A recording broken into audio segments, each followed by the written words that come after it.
Welcome back to this day live, this Sunday talk show. Well, Professor Akinterinwa causing some comedy here with me. I have Professor Bola Akinterinwa, Professor of International Relations at the Achievers University of Ondo State, as well as Professor Kila, Professor of Strategy and Development and Institute Director at the Commonwealth Institute of Advanced and Professional Studies, CIAPS. Well, professors, thank you very much for joining me on the program. And Professor Akinterinwa, good to have you back from Owo. Well, very quickly, we have had two guests today. We have had Dr. Yacht, who is, as they say, an in-house man. One of us. He's a member of the This Day panel, even if he has not been around for some time, commenting on the supplementary budget and the expectations for 2024 and also the medium-term economic framework submitted by the government and issues about performance and reality and expectations. So, Dr. Tereba focused on that. And then we had Engineer Emeka Eze, Pioneer Director General of the Bureau for Public Procurement. He, in fact, was the man who designed the framework for public procurement in Nigeria. And he was commenting on the controversial presidential yacht and other issues about the Council for Procurement, the Procurement Act, the issues that government needs to focus upon, what should be the priorities for, President Tinubu with regard to procurement in relation to corruption, integrity, and all of those issues. And he made the point that all the people who have been getting angry over presidential yacht, if that presidential yacht was bought by the Buhari administration, Nigeria has an obligation to pay because it's a contract. Once it's been firmed up, so everybody's saying we don't want presidential yacht, we don't want presidential yacht. If it's a contract, you must meet your obligations under international law. Let me start with you, Professor Kila. Well, yes, I will start from where you stopped. Let's start from the presidential yacht, which is the last thing. I don't know what is more vexatious, if it's the yacht itself or the process. Now, there's a third element, which is a communication about this yacht. Whilst we're saying who bought it, who needed it, what was the process followed, there are some people in Nigeria who knows everything about it, and they're keeping quiet. That is not good for democracy because it's not their private property. As we say in Lagos, it's not their father's property, it's not their father's money. It's Nigeria's property, and perhaps it would be good for somebody to understand that when you do something for an institution, you have to come very clean, and information around it has to be accessible. The other thing, one mystery, they said if it's true that the yacht was bought in June, it means it's not this Tinubu administration that ordered the yacht, because you can't do that in a few months. It must have been the outgoing administration. One will think that the next step forward is for the present administration to raise up his hand, either dust out documents about that or call for an inquiry. I don't even think you need an inquiry, because all you need is ask questions. Who was the first president to mention yacht? Where did they get it from? Who signed it? Let's look at it. And yes, Engineer Emeka is right. You can't return it, say you don't want. But if you really don't want it, maybe we should sell it. Or if we decide we do not want it. At a time like this, some of us struggle to understand why the need for a presidential yacht. Where is a yacht into? The definition of yacht conjures luxury. It tells you party and people in bikini. I do not think that is the intention, but that is what it conveys. For what we can do with that money, buying a presidential yacht is not the priority, but more important is the process that led to it. And it's a good thing that you brought in Engineer Emeka Eze, because those are the people who knows about the procurement. To the point of procurement, I would really like to say to the likes of Engineer Emeka Eze and those occupying those offices across the country, it is true that procurement law needs to be followed. And I like the slant that Engineer Emeka Eze brought into it to say that it is not just to curb nepotism, corruption, and any other malpractices, but it's also to help transparency, and I like the economic aspect, drive down the price by increasing competition. That is one side of the procurement office that people do not take cognizance of, which is an important thing. But that is effectiveness. Let us look at efficiency. The procurement law process and people also need to learn to be faster, to streamline their process, so they're not seen as hurdle of corruption. As hurdle of progress. At the moment, procurement process and people tend to be seen as people that tie you down. That is wrong. Things can be digitalized, things can be quicker. What they need to know is that we're here to make sure that it's transparency, there's competition, and let it be quick. So they need to work on that themselves. The budget, one word to qualify the budget is needed, because there is no money. The supplementary budget, there is no way you can argue that that is not needed. Once we agree that is needed, the next question is, how do we use it? There are some things on that list, some personal comfort things that does not fit text in context, does not fit the historical moment we're living in. The idea of renovating people's houses, the idea of buying cars, they have cars. It's not that they went to Aso Rock or to the Senate or to anywhere without cars. They have cars already. Let them clean the one they're using. Let them repair it till Nigeria gets better. It's not the amount itself. It's also a symbolic thing. That leadership needs, is the burden of leadership. Leadership needs to show example, to say, things are tough, it's going to be better one day. In the meantime, we're going to tighten our belt. Look at us. We are tightening our own belt first. Anything that is done, any good thing that is done, is besmirched with that stain of frills of government that is not taking cognizance of people suffering. Well, Professor Akinterinwa, your take.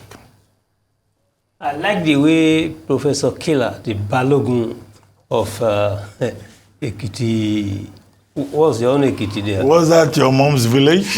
I was there. You were actually there when they gave it the You see, he did ask. He wasn't sure. He asked out whether it is the yacht or the process that is vexatious. And I think that both the yacht and the process are vexatious. Very annoying. The truth here, we have always said it on this platform. Why, for instance, would you have purchased a yacht 6 months ago? You are even saying you are not very sure whether it would have been Tinubu. There's no way it would have been Tinubu came to power May 29. We don't have 6 months yet. And that particular process, if we had even, as you rightly pointed out, it wouldn't have been delivered 6 months ago, and unless they are telling lies. Procurement takes, on the average, about 3 months. The fastest rate, 3 months, yeah. Well, I deal with hard facts. We are told, the Navy said that this yacht had been delivered 6 months ago, meaning by implication that the processes you are talking about are taking place before 6 months ago. It is only after the conclusion of the processes that you can talk about delivery. Now the issue is this. As much as I will want to agree with the proponents of a continuity of political governance, like Bayo Nanuga tried to make us agree, please, this idea of saying government is a continuum, in which case one government will incur debts and now want subsequent, government to pay, is an instrument of fraud by design, by political design. Nigeria's system of political governance is necessarily fraudulent, necessarily, consciously, statutorily. And that is the issue. People can kill themselves in order to get to power. They can sell their houses, sell their property, in the belief that when they get to power, they will get back their money. That is the mentality. So when you look at this issue of Yacht, this young man, Muhammadu Buhari, initiated this project. You are calling Buhari this young man? Is he not a young man? For Nigerian leadership. No, yes, no. You see, we have been President told by... Buhari is an elder statesman. Please, Prof. let me tell you. And he's older than you. Don't say this young man. No, you see, you are old. If you count the number of your...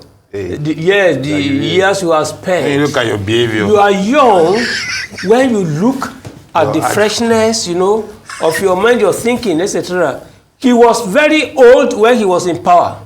He came out young. Now he came out, but he was very sickly when he came in. He came out healthy and now, fresh. when he left, he behaves like a young boy like us. So this time, it is his mind that we are talking about. Now, when you come back to the position of our own Ayo Teriba, his positions are well understood. He talked about budget performance. He talked about borrowing. He talked about his viewpoint on Cardoso. I cannot but agree with him with the ultimate objective of asking him, what is the impact on the people of Nigeria in terms of poverty, in terms of a better life for them? Now, you say he raised the issue of quality borrowing. I agree with him. Quality borrowing. Now, but I say that when you borrow for what? What have we been doing? Quality borrowing is not restricted to the processes. How good it is, whether it enslaves or whether you are going to make good use of that. It depends on the individual. So borrowing in the context of Nigeria, in fact, the word that was used is overborrowing. That we are overborrowing, and people are saying, no, we are even underborrowing. Please, I will remember an article written by Femi Aribisala at the Institute of International Affairs some years back. He wrote an article on this issue of overborrowing and underborrowing. You see, the more we borrow in this country, the poorer you become. That is the bitter truth. Here, we borrow. We don't even account for that. That's the issue.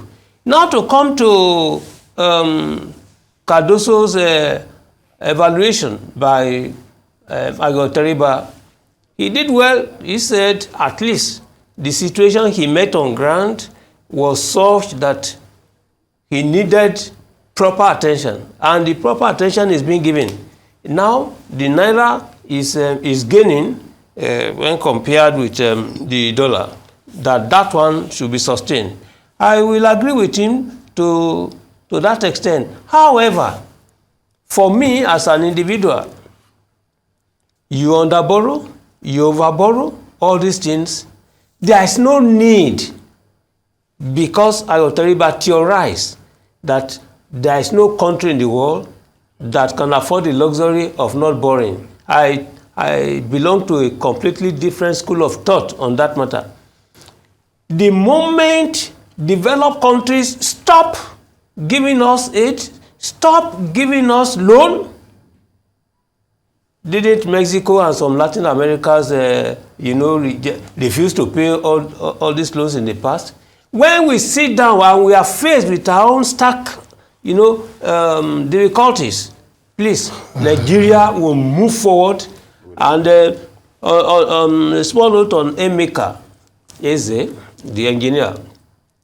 I knew him as a very good man when he was there, because when I was Director General of the Institute of International Affairs, and I wanted to improve, raise the standard of the NI, raise it to the level, of other, yes. So I went to him, and he gave me the conditions, he educated me on the processes. Please, we placed an advert, first of all. Yeah. Later on, it was discovered that one advertorial will not be sufficient. It must be two. I started again the process to make you understand the person, the integrity of an Emeka Eze. In fact, we were able to do that just truly. And in terms of probity, in terms of having competitors, all those things, please, that he did, and I gave that one to him. So, you see, procurement is an instrument, all right, of corruption making. Corruption. Procurement is to prevent that. But the conduct and management at the level of the MDAs is a problem. And I conclude on this observation that, look, the limit a PAMSEC can sign, the limit of a director, all these things, the way they do it, let me tell you, they can deduct 1 naira, 2 naira from 1 million in such a way that you do not need to send your documents to the appropriate authority. So what is wrong fundamentally with us as the people is the non-preparedness to rid Nigeria of corruption. Okay, Prof, I get your points, but as you were speaking about poverty, borrowing and all that, I remember the Dambi Samuyu's book, Dead Aid. Why aid is not working in Africa. Dambi Samuyu, I think she's a baroness now from Zambia, and she had that robust argument about how, look, Africans should not look to borrow or look for aid, they should seek investment. But that's another I belong to that school of thought. Well, yeah, that's what you articulated. I was just trying to support it with literature. Moving on to the next story. The proposed strike by the Nigerian Labour Congress in Imo State took a different turn after heavily armed policemen arrived at the Nigerian Labour Congress Secretariat and arrested the president of the Congress, Joe Ajero. He was later released. Arise correspondent Punariman Benjamin reports on the developments in Owerri.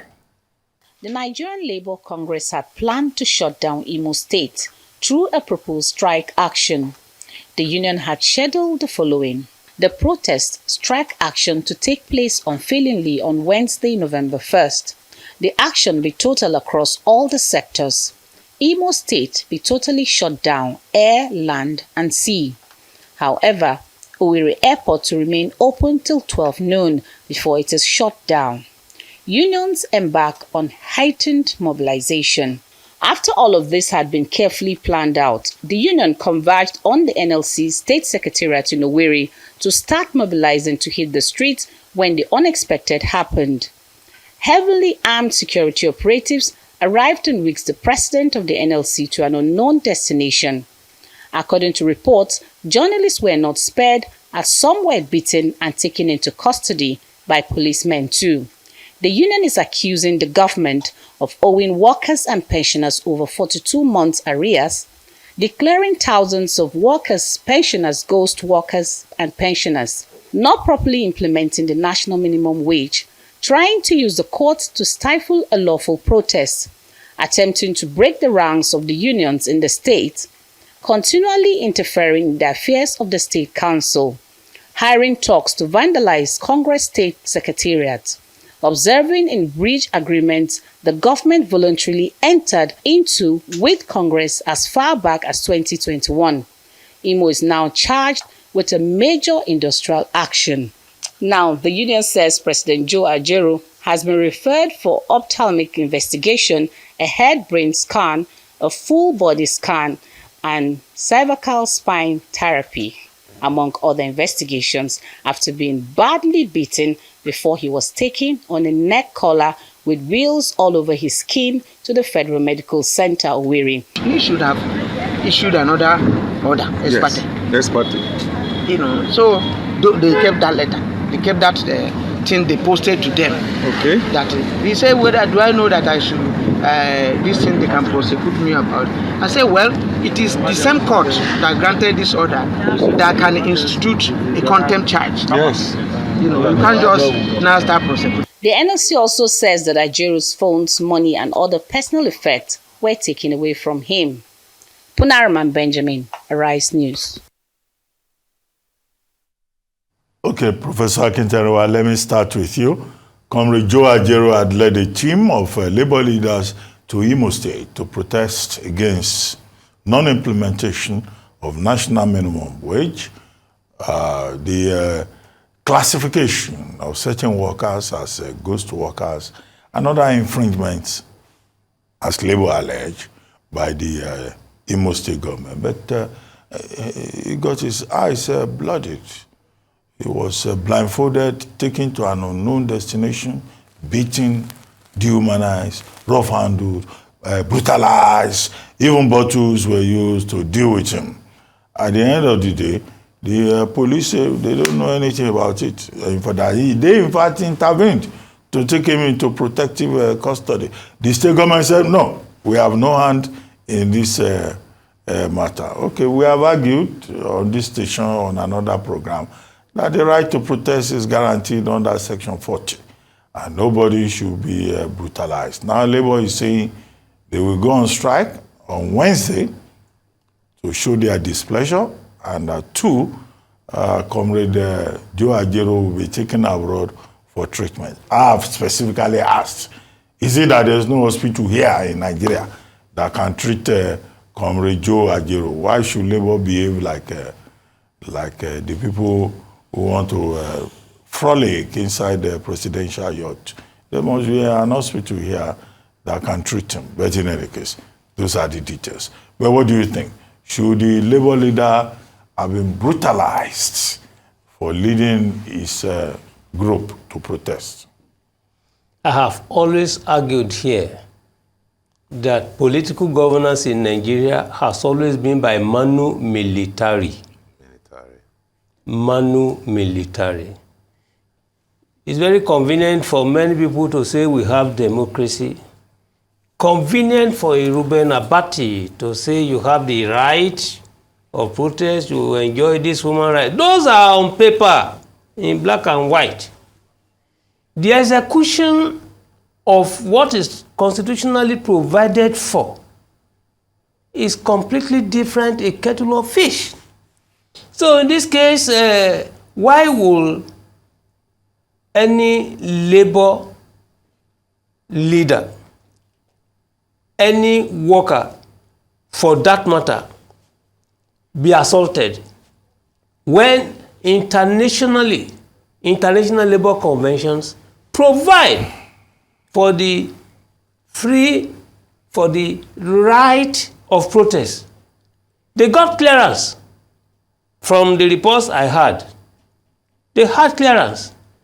Now, one way of stopping this police recklessness is to have a bill proposed in the National Assembly, a bill that will seek to punish in the manner of reintegration. That is, if any policeman, any security agent, in the performance of his official duty, knowingly cause any harm, kill anybody, he too should be killed.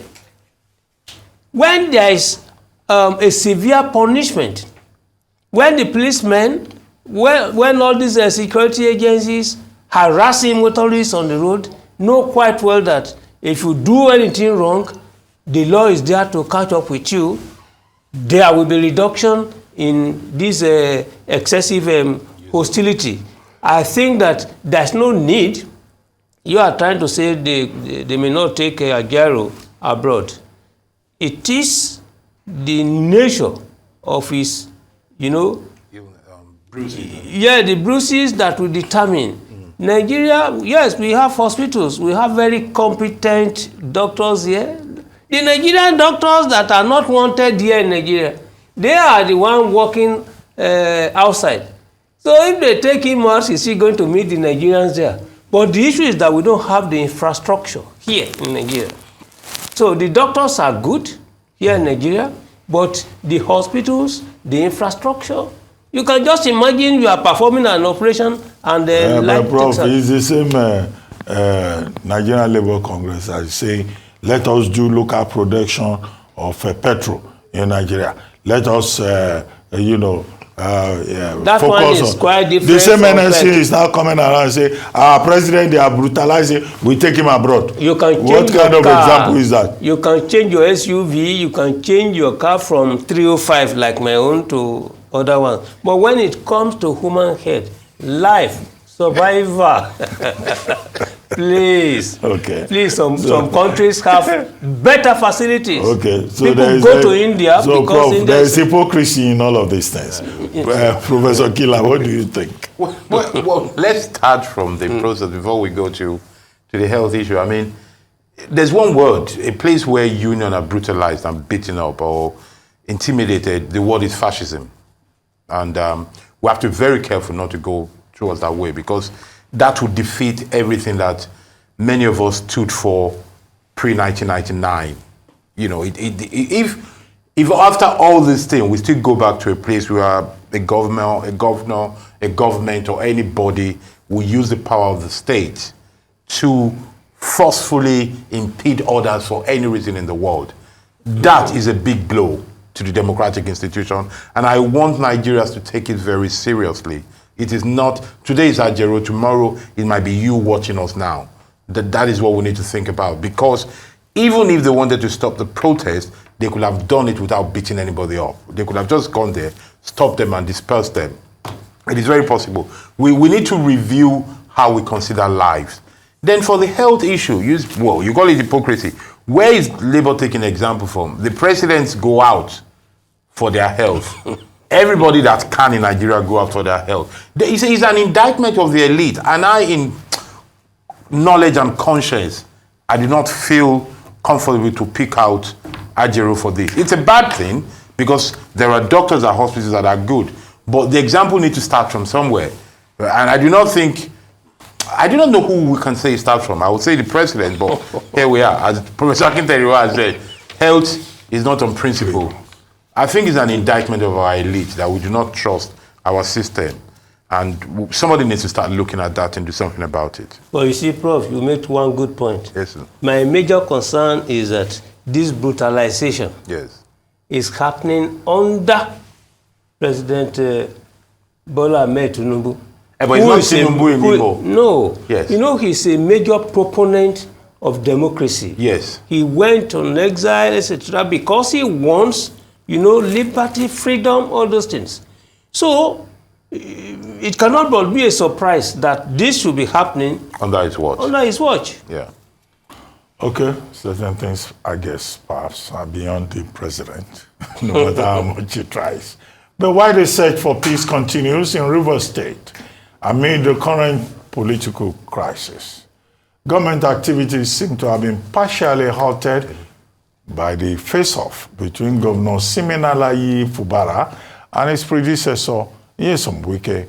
Arise correspondent Ovieteme George reports from the entrance to the government house in Port Harcourt, now occupied daily by dancing supporters of the governor. There's little or no vehicular activity at the gate of the Rivers State Government House in Port Harcourt.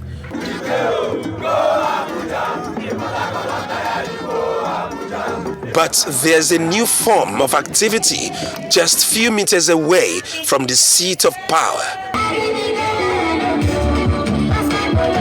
A disc jockey provides music to the crowd of Rivers State Governor's supporters here, including this man, drawing the attention of everyone as he sways to the rhythm of the background music.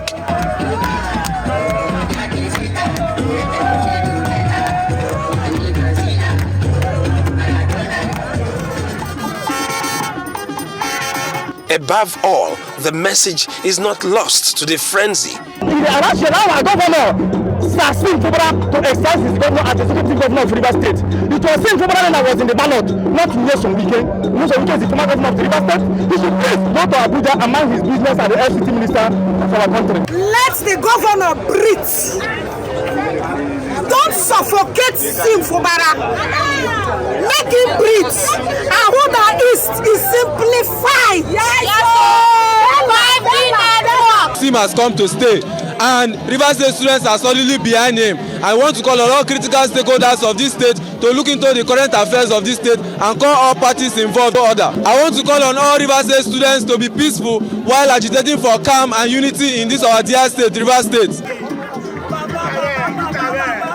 The second vice president of the Ijaw National Congress, Alabo Nengi James, joins the crowd in solidarity with Governor Siminalayi Fubara. We are taking over. Governor Denza Wike was in charge. I mobilized in this time that there will be Rivera Ijaw man. And today, Fubara is here. No going back. Nobody. We stand Gidigba. Nigeria will know that we are in charge. In charge. It appears there is a shutdown of the governance structure here in Rivers State. As you can see, the youth have been dancing and celebrating what they call the victory of the incumbent Siminalayi Fubara. Well, if music be the food of love, play on. From the Rivers State capital, Port Harcourt, Ofietime George, Arise News. Okay, chaos, conflict, confusion, ethnic dimensions in Rivers State because of the collapse of what we could call amity between Minister Wike, former governor of Rivers State, and incumbent president Sim Fubara. And we've been on this the whole week. The president has been advised to intervene. We're told that he has intervened.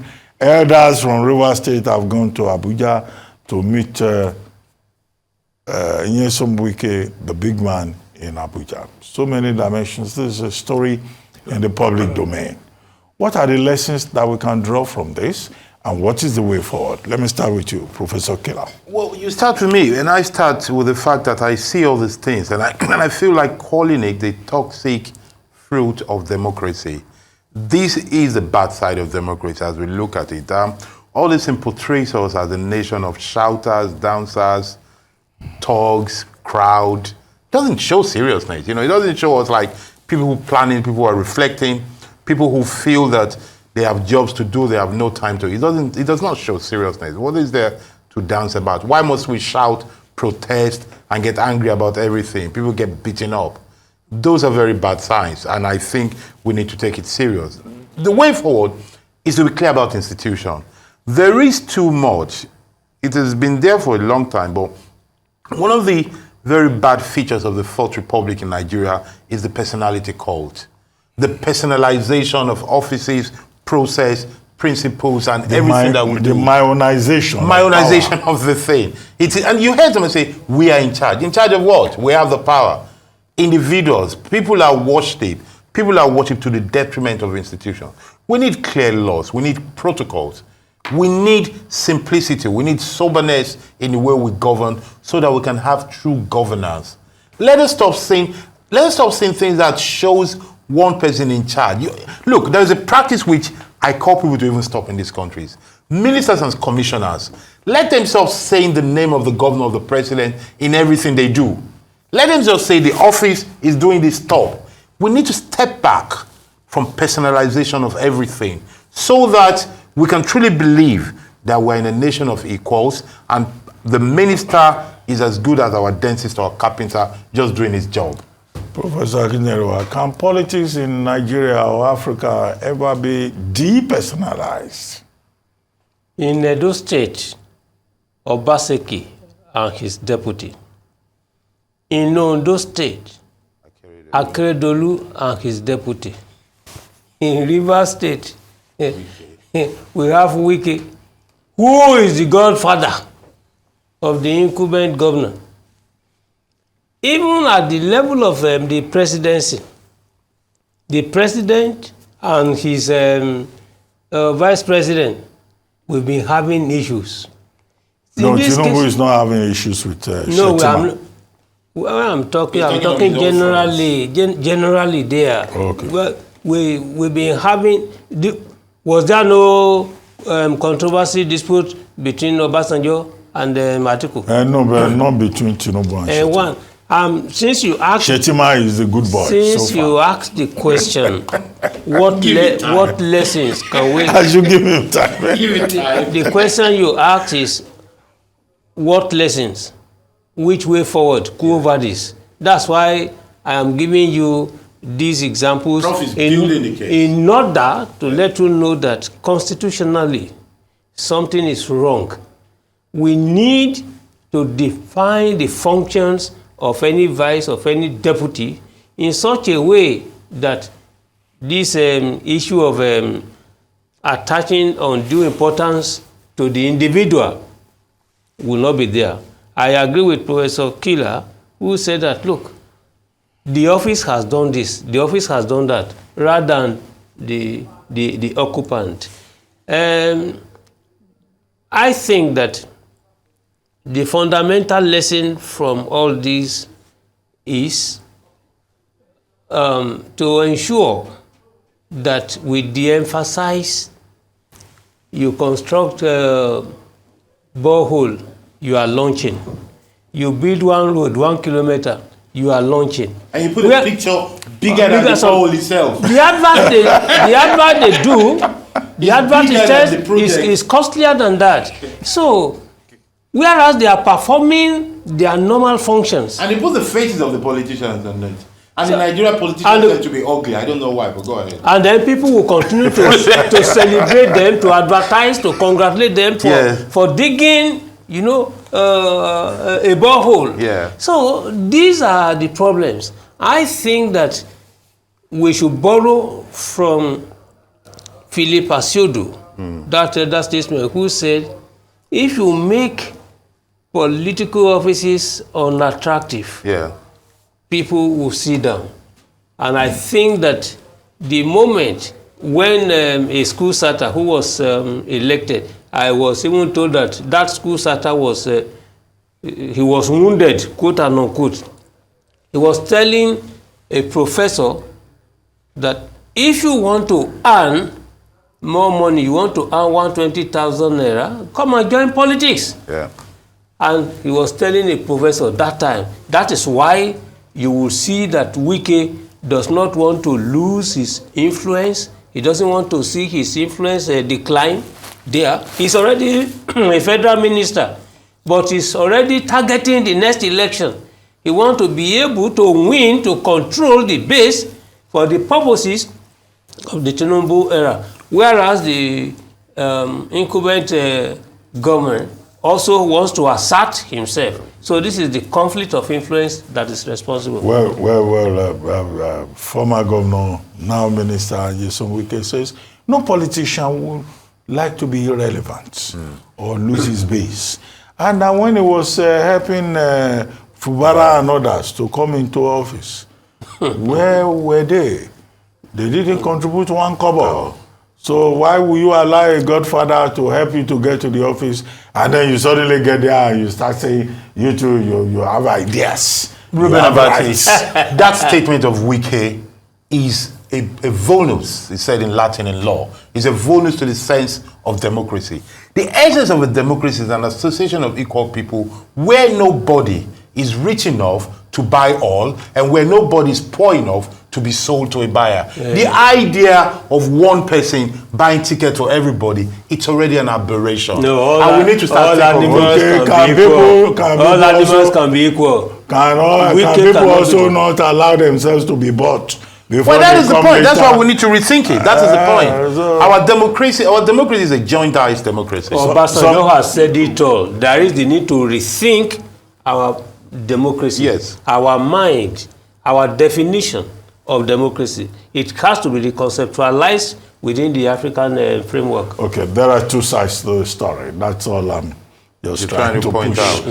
King Charles III has acknowledged the abhorrent and unjustifiable acts of violence committed against Kenyans during their struggle for independence and sovereignty, calling them inexcusable. He stated this during his state visit to Kenya, which is aimed at strengthening modern-day ties between the United Kingdom and Kenya, and of course, just ahead of Kenya's 60th independence anniversary. While the visit emphasized the future, Buckingham Palace had announced that King Charles will address historical wrongs from the colonial era, acknowledging the pain and suffering inflicted during Kenya's fight for independence. This is King Charles's first tour of an African and Commonwealth nation since ascending to the throne. Very briefly, we have very limited time. Professor Akinterinwa in 30 seconds, and Professor Kila in less than 30 seconds, if it's possible. Well, I think King Charles III is trying to consolidate on British influence in Kenya, which has been on decline for a reasonable length of time.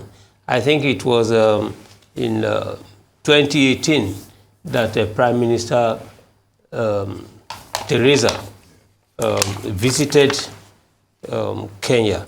So what is happening is that the British are much concerned about the growing influence of China, in particular in Kenya. Yes, in Kenya in particular. So they really now want to find a solution to that. That's how we can explain the visit. And at the end of the day, you know, acknowledging that the British did certain wrongs, but he didn't apologize. So at the end of the day, we are just playing diplomatic games. Professor Kila, let me confess that I am a monarchist. I have sympathy for the monarchy, especially the British monarchy, so that let me hand some on that. But I want to assure people that King Charles III is a friend of Africa. Although he has his interests very clear in his mind. But I mean, I wouldn't say I know Peter III? Yes, King Charles. Charles, yes, King Charles. He's somebody who likes Africa, knows Africa, reads about Africa. So, and of course, he would like to bring his influence. I think the idea of recognizing the ills of the past is tokenism. I don't even know why people keep demanding on it, because it just shows we're still tied to that. I think it is good for Kenya, Africa, Britain, and the rest of the world to look forward to a new future. Everywhere there's been war of independence, it has been bloody, and it has been dirty, and it has never been fair. Well, except that, Professor Kila, Africans are asking for concrete apology, as the Belgians have apologized to the people of Congo. Africans are also asking for reparation, and they are also asking for the return of artifacts on which the British, you know, have been rather queasy. That is a story for another day. I mean, I am not asking for anybody's apology. I'm moving on with life. But that's me, and that's a story for another day. Okay. You've been watching This Day Live, the Sunday talk show, here on Arise News. I'm Ruben Abati. From my entire team here in Lagos, it's bye for now, and thank you very much for watching.